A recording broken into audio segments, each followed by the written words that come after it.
seeking out people who've been injured in this fire. We spoke out about 8:30 this evening here at the Beverly Hills Supper Club. And as you can see, here comes a man who's been injured here. On Saturday, May 28, 1977, a fire at the Beverly Hills Supper Club claimed the lives of 165 persons and injured some 70 others. This Memorial Day weekend tragedy was the second worst multiple death nightclub fire in United States history.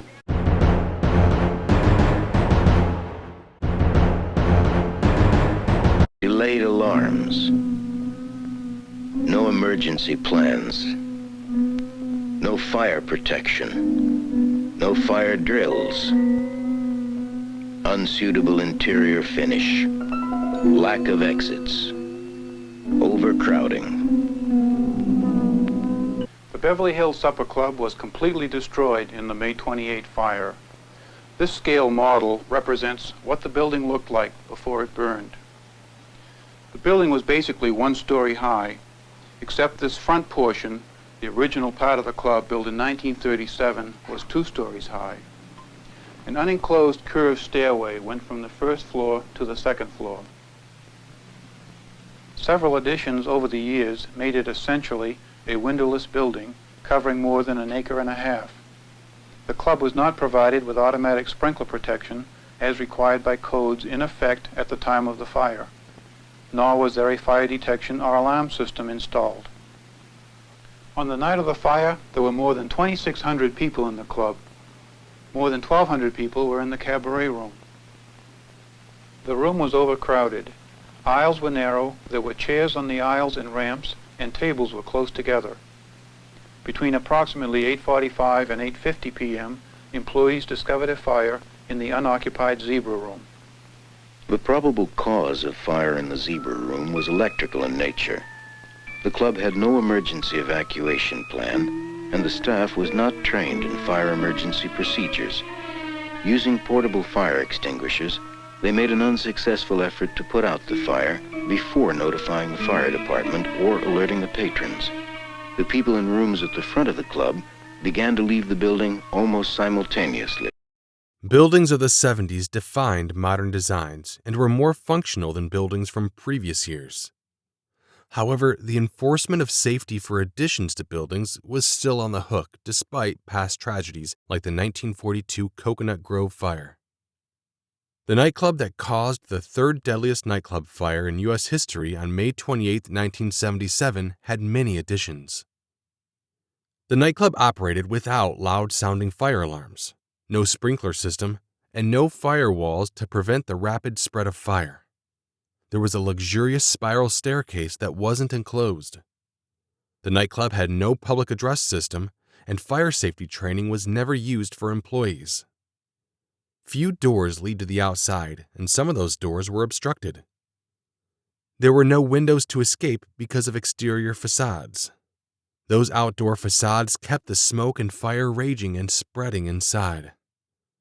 Those exterior facades stood after the fire when the interior was gutted. Many furnishings were highly flammable, causing extremely toxic smoke.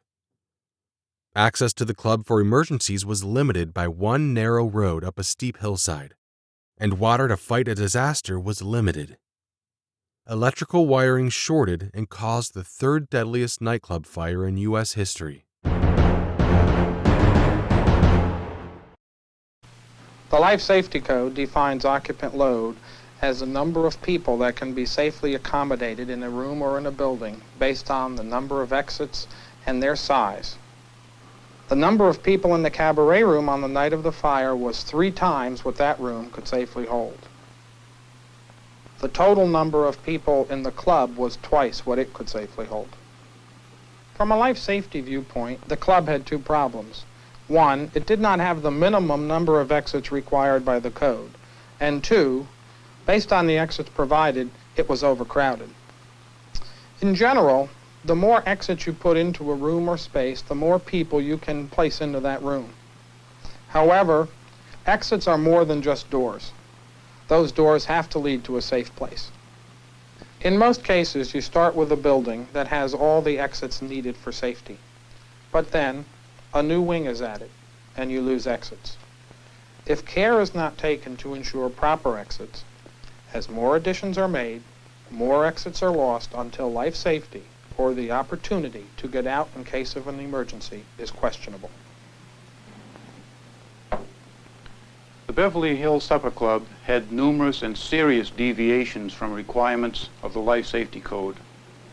The reason we investigate fires such as the Beverly Hills is not to establish blame, but to determine what went wrong and what lessons we can learn for the future. Cafe room. We had just sat down, and a young fellow came in and said there was a fire and we had to leave. So we went through the dining room and got to the lounge area. Only a few people from the cafe dining room were able to get out the front entrance. Heavy smoke and heat forced the other patrons to turn around, and employees directed them out through the kitchen.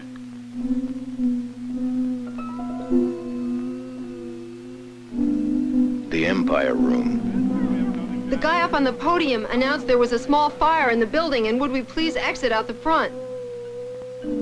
Many went out the front entrance. The rest were directed through the kitchen door to the loading dock. The Viennese Room.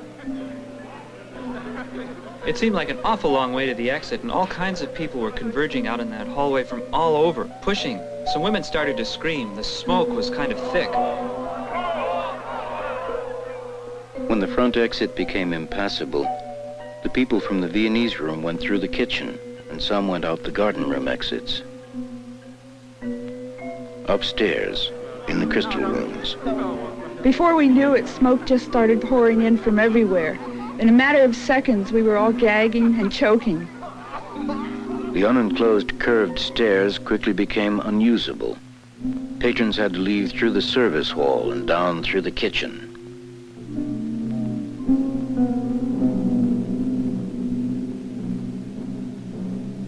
The Cabaret Room. The 1,200 or so patrons in the Cabaret Room were the last to be alerted. Smoke and flame entered the room from the main corridor, quickly cutting off all but two usable means of escape. Ladies and gentlemen, there's a small fire on the other side of the club. Would you please leave? I saw smoke coming down into the area on the other side of the room. I looked over my shoulder again, and flames were pouring through that entrance where we came in. No, not up here on the stage. You can't get out through here. The people had stopped moving. It just seemed like they were kind of shuffling. Finally, I saw the door open as I came out. I turned to look, and the people weren't screaming anymore.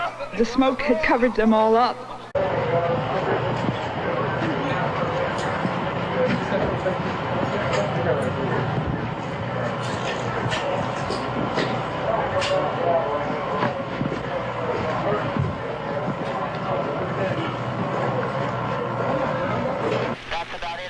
The greatest loss of life occurred in the Cabaret Room.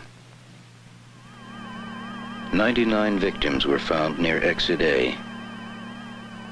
34 victims were found near Exit B.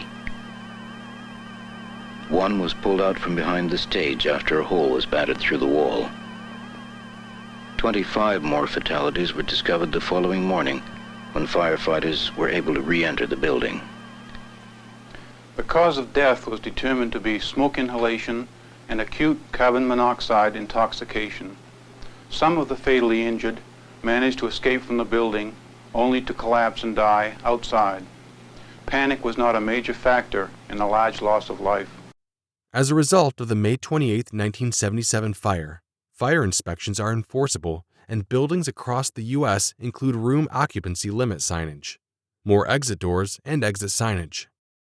Loud-sounding fire alarms, water sprinkler systems, and public address systems are required. Safer materials are used since the 1977 fire. Emergency evacuation plans are necessary. Staircases are enclosed. Electrical wiring must meet standards.